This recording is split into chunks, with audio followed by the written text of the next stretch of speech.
everyone, Joe here, also known as Mr. Splinters. This is a video I've been working on for several years and is dear to my heart. I made my first comfort cross back in 2018 and would donate them to people in need. When the pandemic hit in early 2020, I ramped it up and steadily made more of them. It's so heartwarming to see how much emotional support and comfort these small gifts bring to people. With this video, my goal is to share with you the tools and techniques that I use to make them. I hope you get a chance to make one of your own, and perhaps there is someone you know that may find solace in this simple gift of love.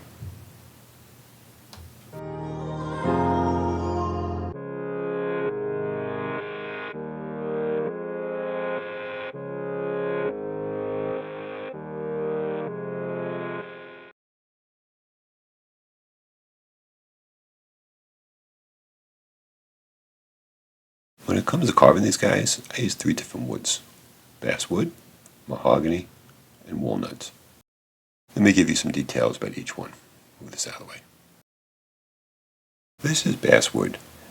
It's actually a nickname that we gave it in the US. Its real name is Linden or Limewood.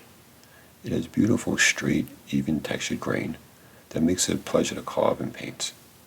This is the wood that we're going to be using for this tutorial. Next is mahogany. This has excellent carving properties and accepts finishes very well. It's strong, stable, and a pleasure to carve because it holds the detail nicely. But due to the high demand, this wood is a little pricier than other woods on the market. And last but not least, this is black walnut. It has an extremely high resistance to denting, and it is a pleasure to carve with hand or power tools. If you're new to carving and your tools aren't sharp enough, I wouldn't recommend this to be the first wood to try. You may get a little frustrated. A traditional pencil or mechanical pencil, but the one I would recommend is the 0.7 millimeter mechanical pencil because the lead diameter stays consistent. Any kind of craft glue stick so you can apply the blueprint to the wood. I usually get mine at pharmacies, local arts and craft stores, or online. A combination square. You can pick these up online. Amazon sells them. Safety glasses. I like this one. They actually have lights on the side, here and over here, and they also have a magnifying glass built in on the bottom of the lens. A carving glove. This one's a good quality one, but there's a lot on the market, so I would do my research before purchasing. And these gloves are designed to stop a cut, but not a puncture. It's not going to stop the knife going straight in like that. A carving knife with a blade of at least 1.5 inches long. This particular one was designed by Rick Boots.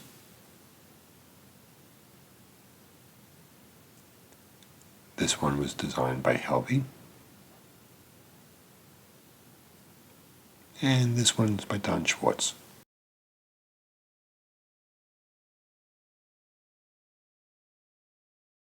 Carving gouges.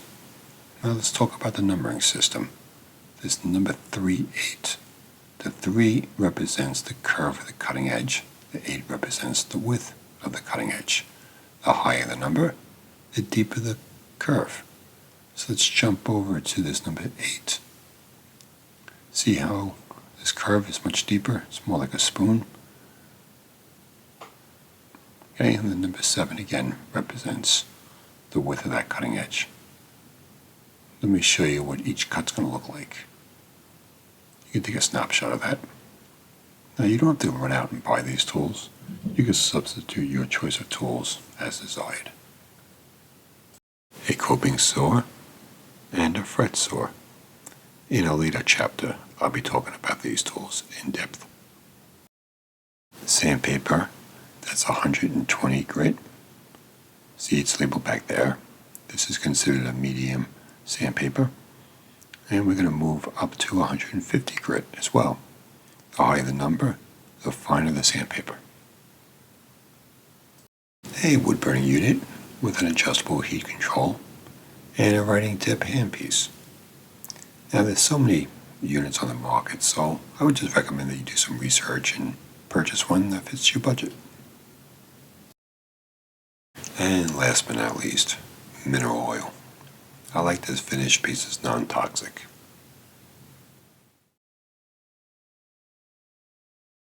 Now that I introduced you to the safety glove and glasses, I personally recommend that you purchase and use them. I see too many carvers get too comfortable, and that includes myself, which caused an unnecessary injury. So please, practice safety, and let's have fun. The first step is to print out the blueprint from my website. All you have to do is go to www.whittleandships.com. There you go, thank you, Barry. Then click on Wood Carving Tutorials tab, where you will see it listed as Comfort Cross Blueprint. Once printed, if you don't like the size of the blueprint, you can always adjust it by bringing it to a photocopier and increasing it or decreasing it to your desired size. I like my crosses to have an approximate height of 4 inches. Or the second option is just email me at splinters85@hotmail.com, and I'll be happy to email you back with the attached blueprint.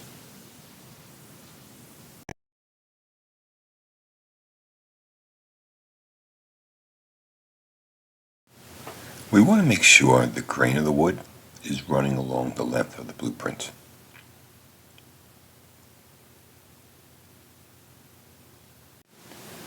See, the grain is running along the length of the cross.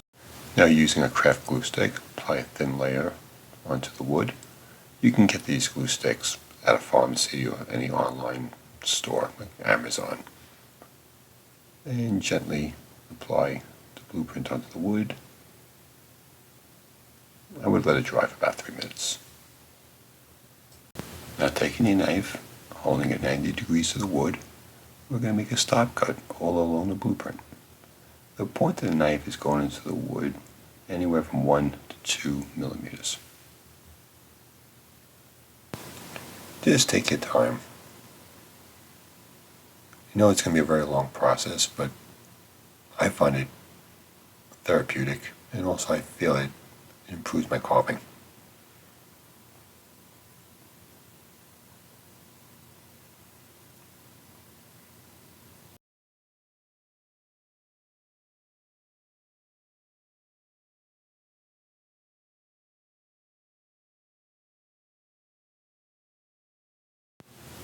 I'm getting to an area that I can show you another technique. Instead of taking a knife and going around, we can take a gouge that has the same curve as this portion of the blueprint. This is a number 7, 10 millimeter gouge, and look at that. It matches up with the same curve as the blueprint. So all I'm doing is making a stop cut using a gouge.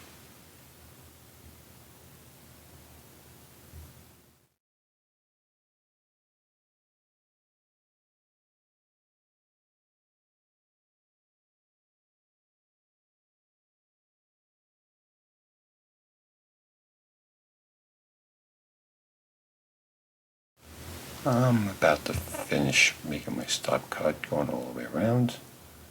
And now I'm going to take a medium sweep gouge. This happens to be number 7. And I'm going to just gently carve into that stop cut. You don't want to be too aggressive and damage your carving.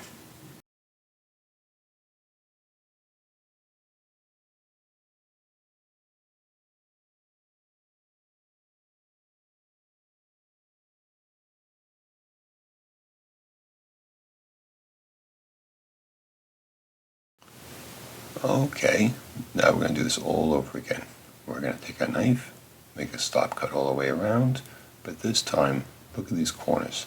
It's going to be a little hard to get the knife in there without damaging the blueprint. So we're going to switch over to a number 8 4 millimeter gouge, and look at this. See, it's the perfect curve to get into these corners. So we're going to make a stop cut using this gouge instead in the corners.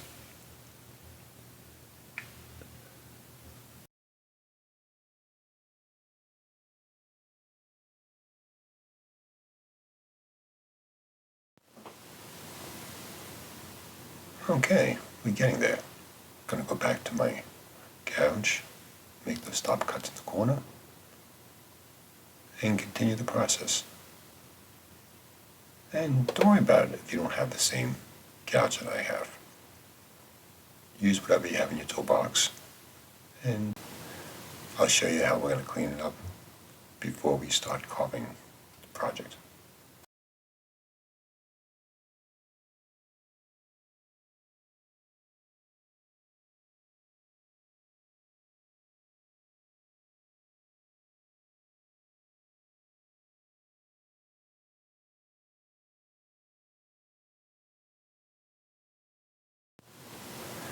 We're getting there. The next thing I'd like to show you is how you can use a gouge as a drill bit. Let me show you. Instead of making a stop cut in the corner, we're going to take the gouge and twist it, just like a drill. As you're twisting it, it's digging a hole. But just be very careful, because eventually that tool is going to go right through the wood. So you don't want to have your fingers or doing this on like a fancy piece of furniture.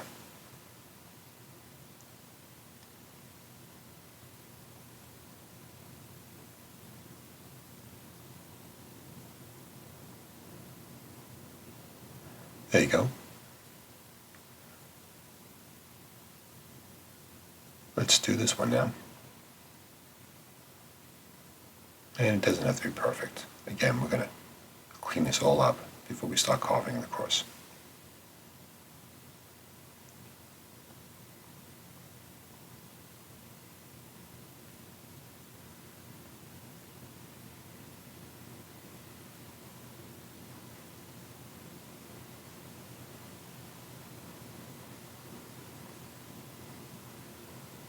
There you go. Let's go back to our knife and finish this up.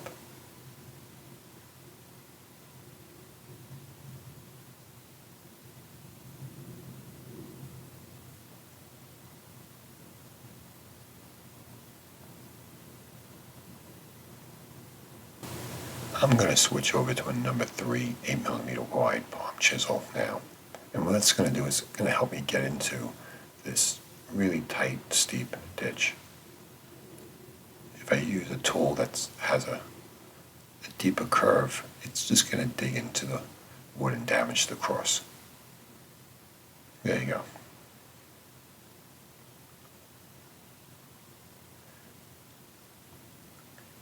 Same idea with this tool. I'm using number 5. Again, it's not a very deep curve, so it's allowing me to get into these little tight areas. And there we go. Okay. So now it's time to clean it all up. Let me show you how we're going to do this. Now it's time to look it over. And what I don't like is the walls of the cross not squaring true. See? It slopes down over here. I'll show you with the ruler.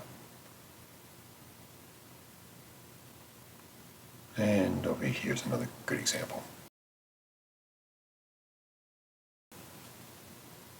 So what we're going to do is pick up a carving knife and just go around the whole piece and fine tune it.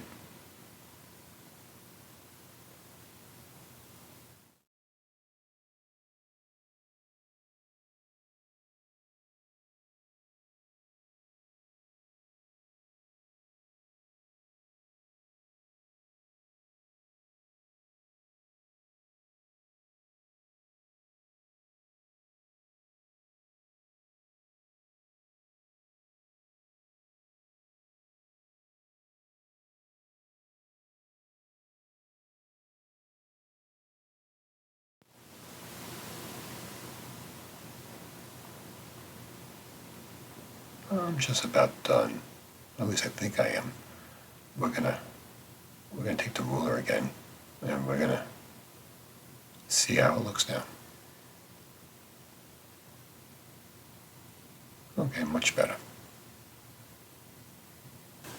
And if you find this technique a little on the tedious side, no worries. I'm going to show you a couple more, but I would recommend you try it at least once. It will hone your skills.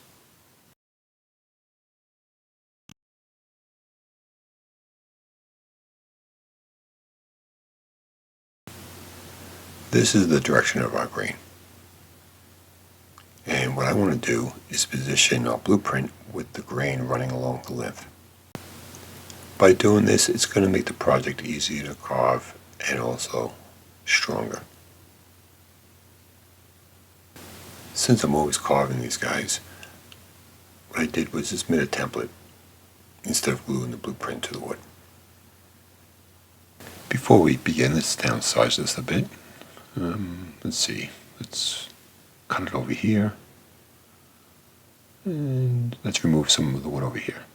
It'll just be easier to work on the project.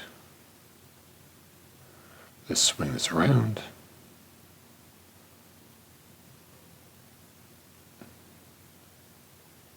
And let's begin. I have a universal 7R blade clamped into my scroll saw. I really like these blades. They make really nice tight turns. They cut rather thick wood. I've cut wood that's easily an inch thick with these blades. But there's so many blades on the market, so I would recommend to buy a whole bunch of different types and brands and see which ones you like. Okay, let's begin. As I'm feeding the wood into the blade, I'm doing it very slowly. I'm not forcing the block of wood. I'm just letting the blade do the work. And I'm just guiding the project into the blade.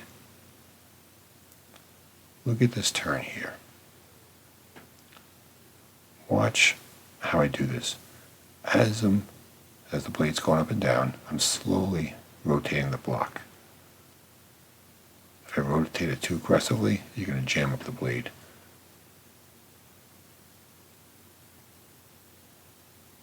Here's another turn.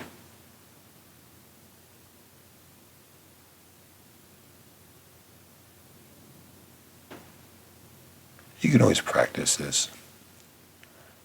Sketch some wiggly lines and just practice cutting out lines on a block of wood.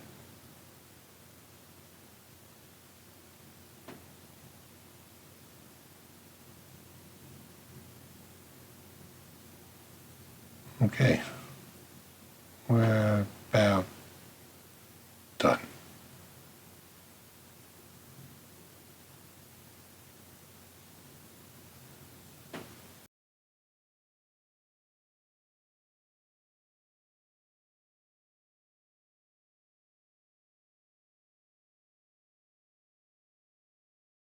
Let's talk about the coping saw first.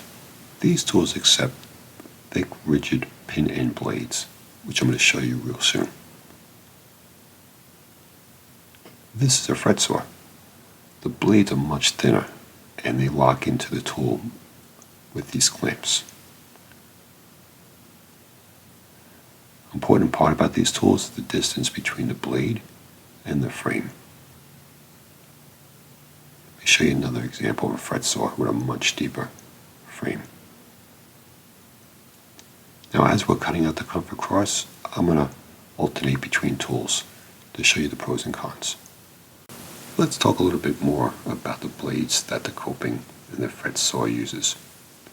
The coping saw uses pin-end blades, and that locks the blade into the tool. See, these little pins. While this guy gets clamped into the tool, so there's no pins, but it's a lot more flexible.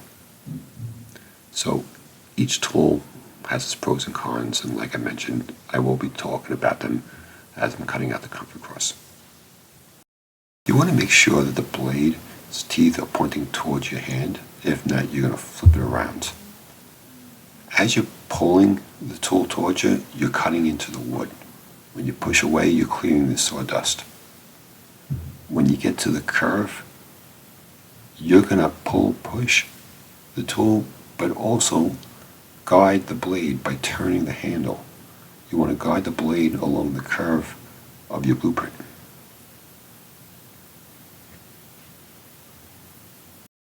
Now, with the coping saw's blade being thick and rigid compared to the fret, It's easy to cut thicker wood.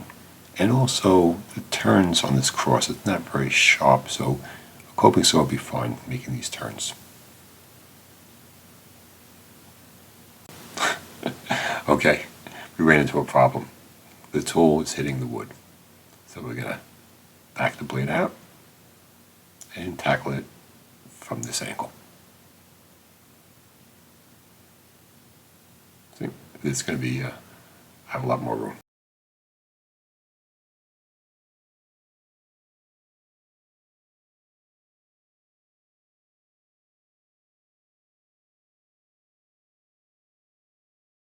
Okay, almost there.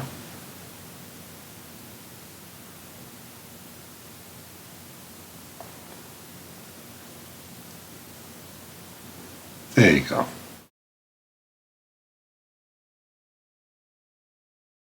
Switching over to my fret saw, I'm going to continue cutting this out. But since this blade is thinner, it is going to cut more aggressively. And it's going to allow me to make sharper turns.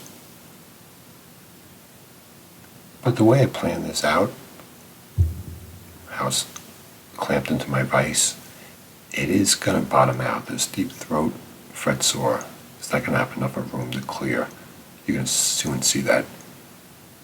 And there it goes. It's hitting my workbench. So I'm going to carefully back out the tool.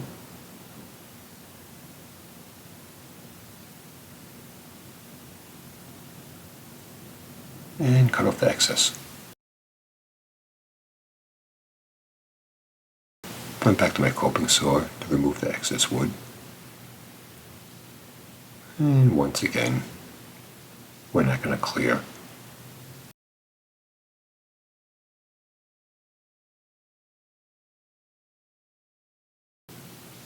So we'll remove the tool and cut from the bottom. I'm sure some of you are shaking your head saying I didn't plan this particular step very well. You're right, I didn't have a lot of room to record this technique, so I made the best out of it, and we're almost there. Removing the excess wood helped a lot. Now I'm just going to go back with my fret saw, or you could use the coping saw, and finish the job.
Using a ruler, we're going to mark a center line all the way around the cross.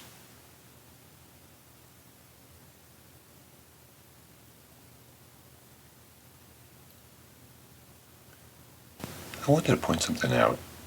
Notice my ring finger is resting against the cross as I sketch the guideline. That's actually helping me keep the guideline nice and centered.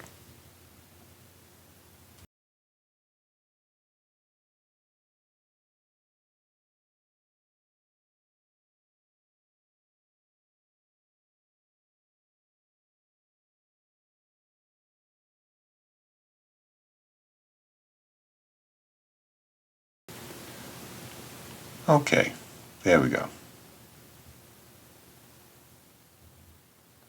Now we're going to round all the edges. And on this side as well. See, that's a finished one, and hope you can tell everything is rounded.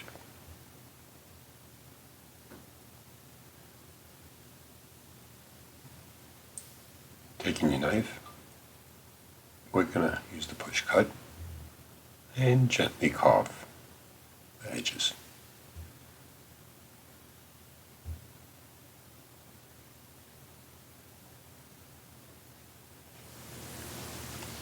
As we're rounding the edges, we want to periodically take our finger and feel that area. If that area there's any kind of sharp edges, take your knife and round that section over. And we also want to keep the center lines untouched, so don't carve over the center lines. Let's do this side now.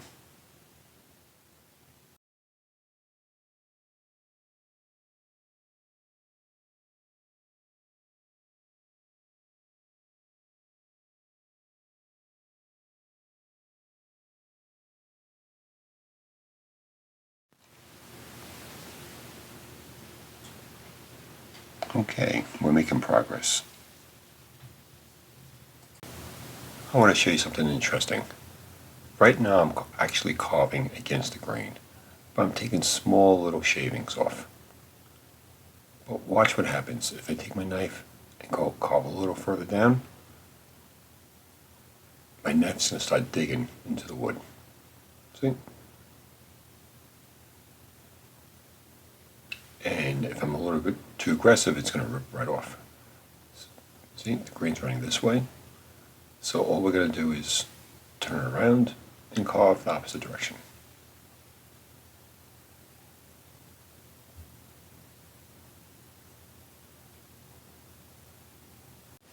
So whenever your knife digs into the wood, turn the project around and carve the other direction. And don't worry about these shavings. Don't rip them off with your fingers. What we're going to do is we're going to tackle it with a knife. Let me show you. I'm going to carve from the side, right into them. And they pop right off. So we're going to do it again. Carve into the corner. Produce more shavings.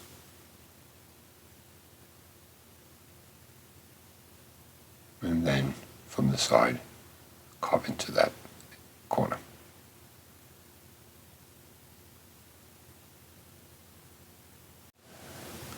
Let's do this side now.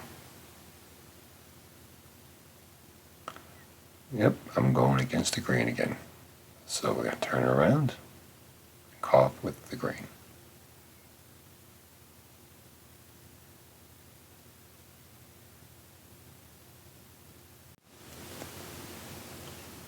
Again, carving into the corner. We're going to go from the side, carve right into that corner.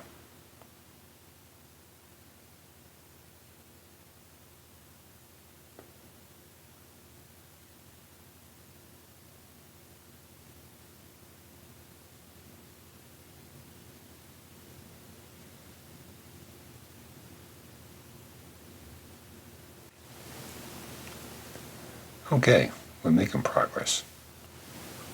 Let's continue over here, continuing to round the edges of the cross.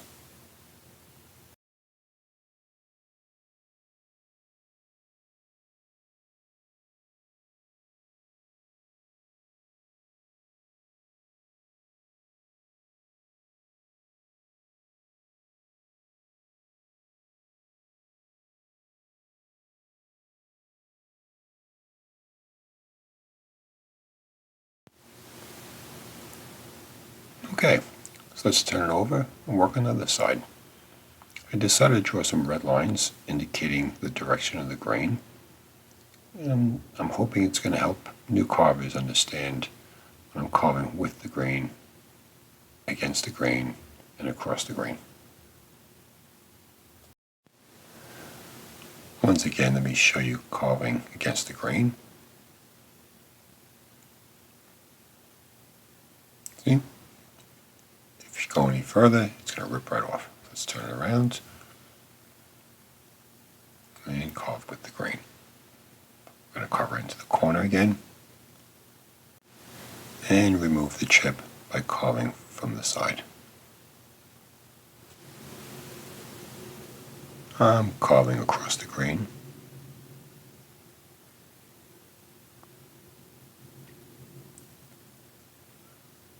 Now with the grain,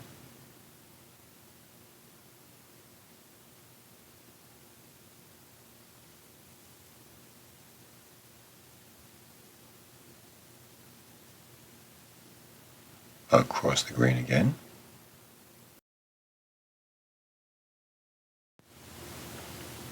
I would like to remind you, you can go against the grain, like over here, but I'm taking little nibbles.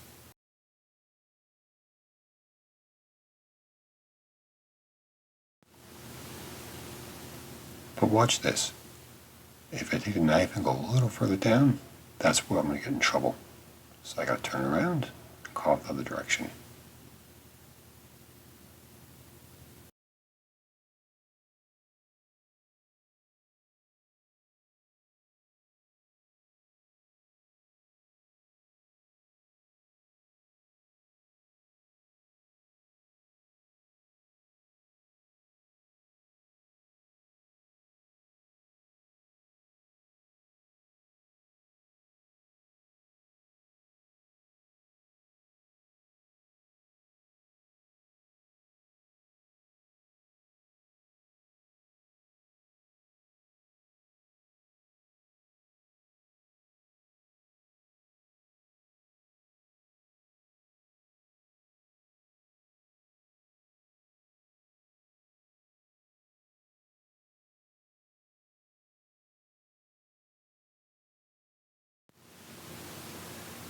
Your carving should look something like this now.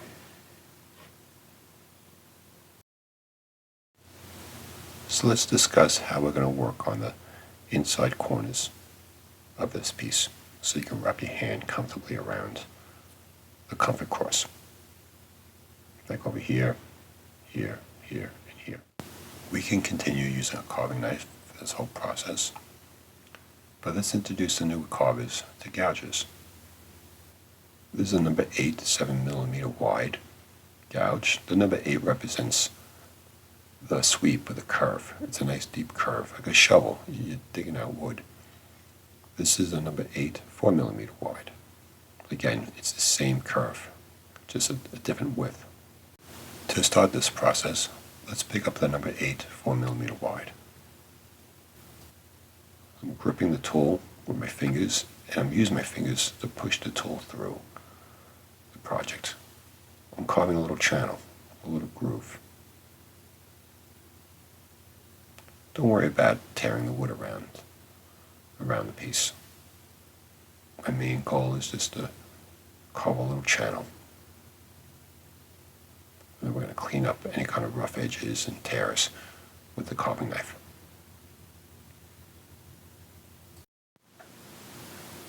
Now taking my knife, I'm going to go and clean up all the tear marks.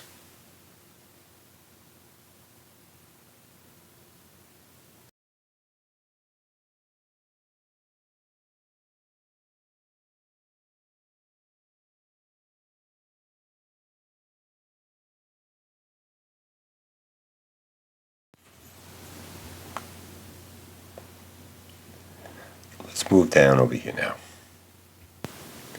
For this corner, I'm switching over to number 8 7mm wide because there's a little bit more room I have to get the tool in the corner. Again, I'm just using my fingers to help push the tool through the project.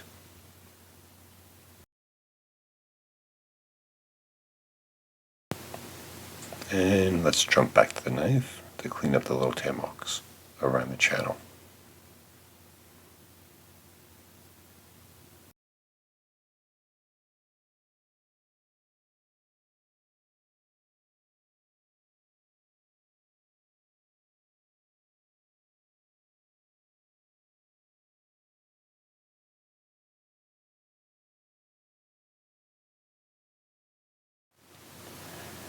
Looking at this, the corner is a little too sharp, so we're going to soften it up, we're going to round it up, so when we grip, the cross, it's going to fit nice and snug in your hand.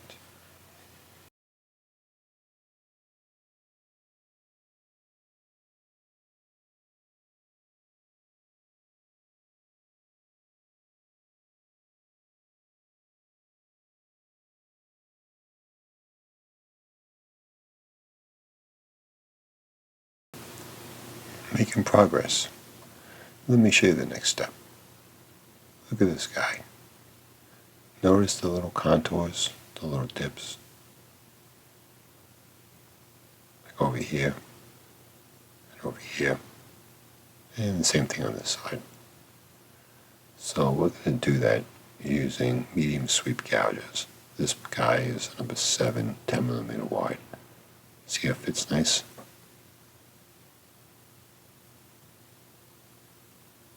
Taking your project, we're just going to make little valleys now.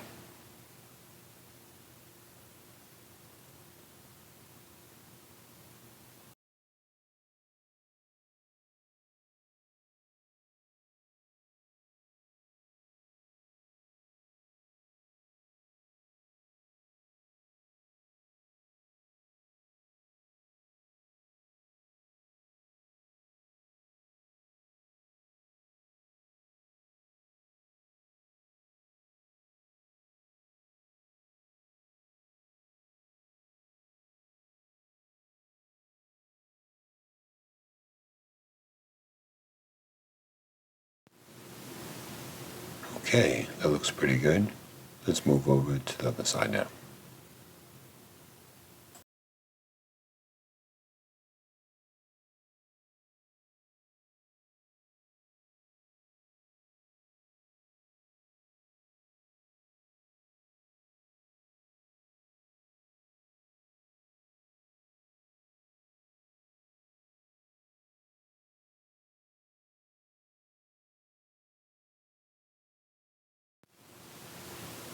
I flip the project over again, doing the same thing.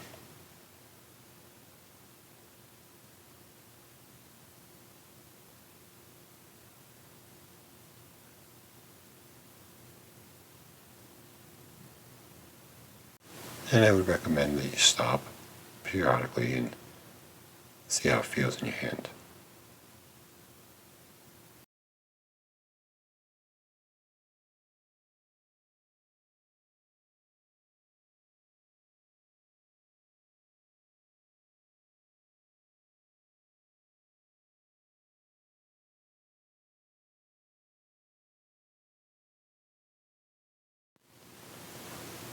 So I'm going to stop soon and we're going to take a look at what we did. Let's see. Okay, it's looking nice, but see that little valley that we carved? We're going to get rid of that valley. We just want to carve it, have everything flow into the valley.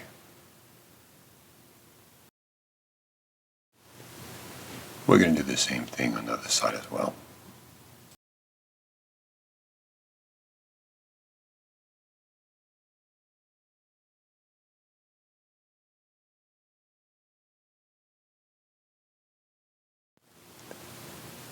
Let's take a look. Okay, I'm happy with that. Let's continue.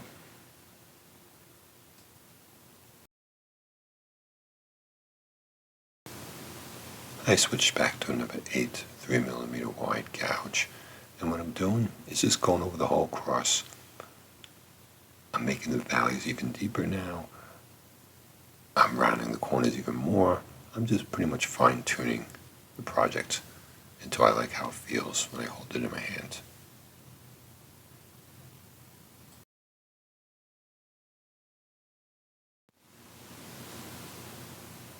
Okay, much better.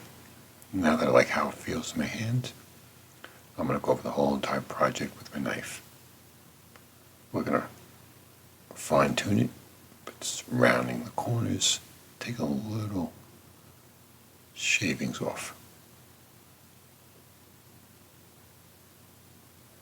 We can also use a shallow sweep gouge like this guy. This is a number 3, 8 millimeter wide.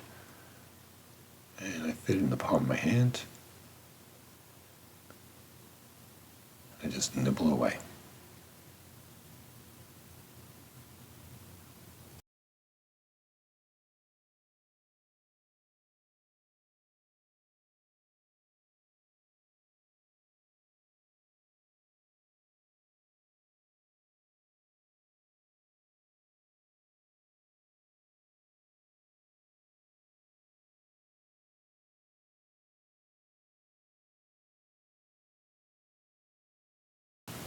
We're almost ready to sand this cross.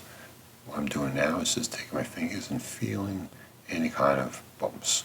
I'm just going to continue to nibble them away until it feels nice and round.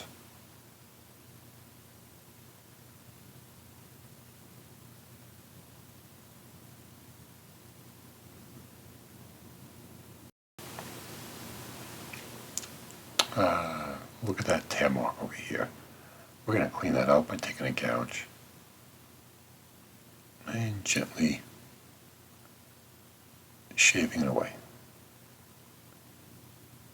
Let's see, another tear mark over here. Just blend it in. Ready to move on to the next step, sanding.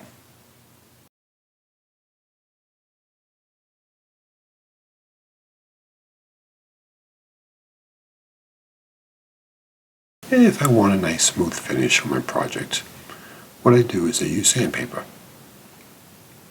I will start with 120 grit first, and then move up to 150 grit. The higher the number, the smoother the sandpaper. So let's begin with 120. Take in your sheet, fold it over a couple times. Gives you a nice curve, and that's going to help me get into the corners, like there. And all I do is just work it back and forth. The goal here is to take the sandpaper and go over the whole entire project until it's nice and smooth.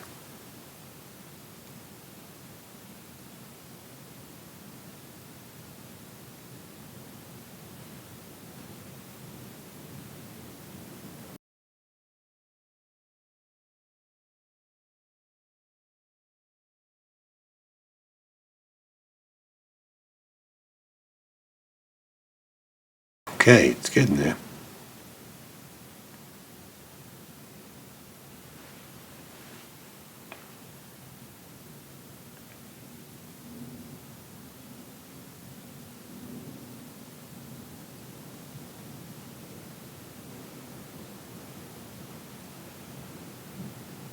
Eventually your sandpaper is going to get clogged up, like over here. All you do is turn to a cleaner side of the sandpaper, or just get a new piece and continue the process.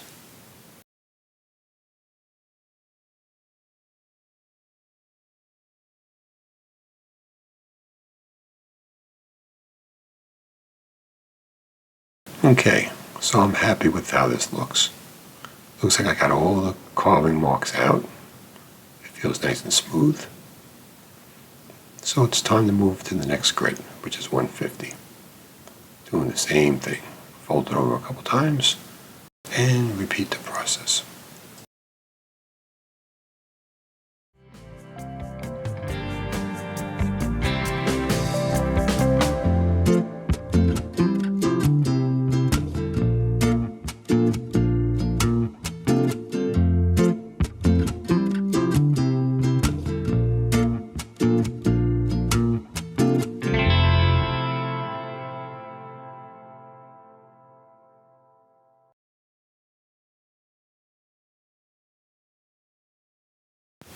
When it comes to inscribing my work, I like to use a wood burning unit with an adjustable heat dial and a writing tip handpiece. And I always practice on a scrap piece of wood before tackling the project. Right now, I have it set for 9, so it's a little too hot of a burn. So I'm going to back it down to about 3.5. And we're going to try again.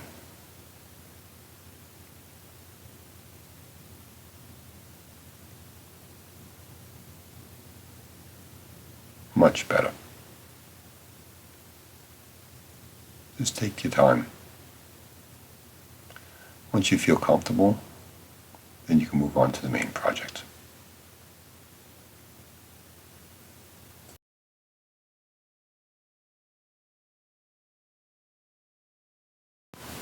Now I should point out, if you don't feel comfortable doing this freehand, you can always lay it out using a pencil. When you're happy with the inscription and how it's laid out, would burn over that, and then take an eraser, just clean up any kind of excess pencil markings.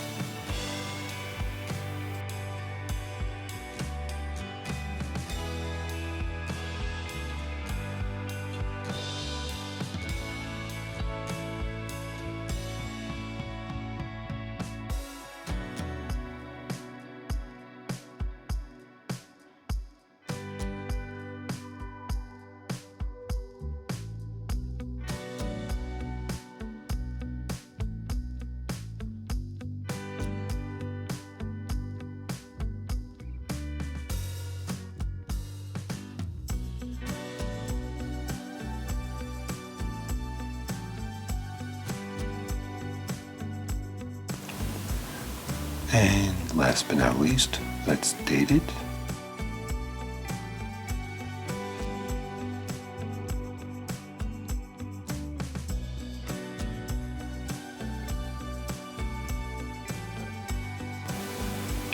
And a little heart.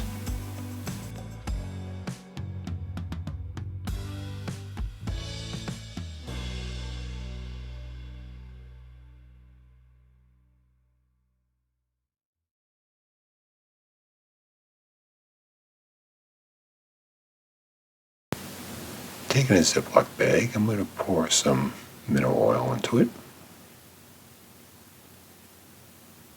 And take my comfort cross, zip it up, and then I take my fingers and I just massage the oil into the cross. Now this is just one of many ways you could do this. You can brush it on with a disposable brush. You could pour the oil into a little container, lock the lid, shake it around for 2-3 minutes, but this is the technique that I enjoy using.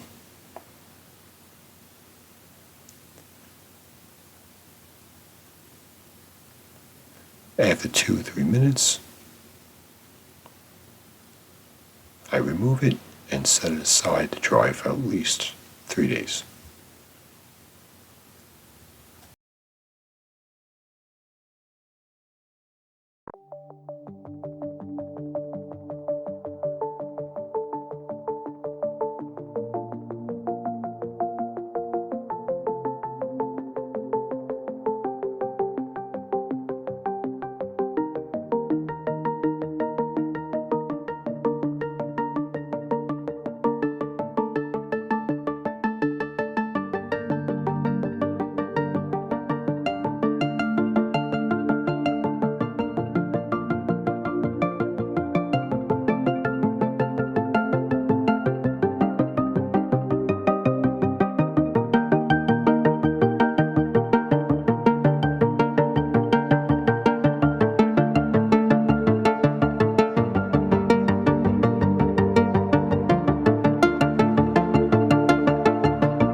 to the city streets, we began to feel the fire.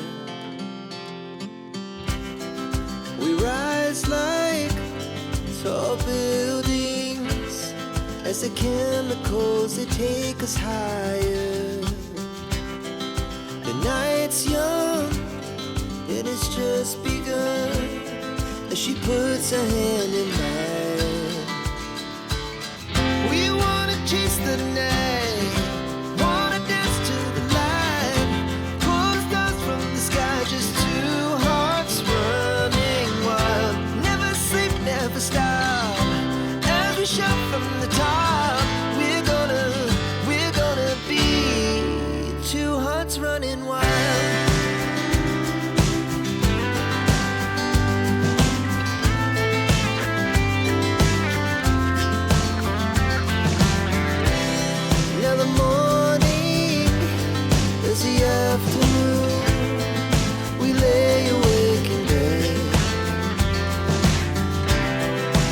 So loud as the hours pass, we're gonna do it all again. We wanna chase the night, wanna dance to the light, pull the stars from the sky, just two hearts running wild. Never sleep, never stop, as we shout from the top. We're gonna be, we're gonna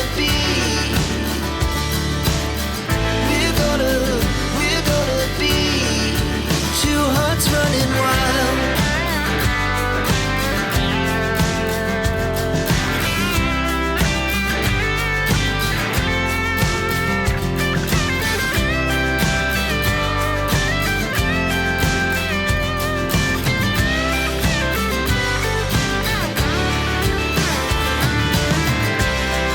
The moonlight, summer sky, it was the best we ever had.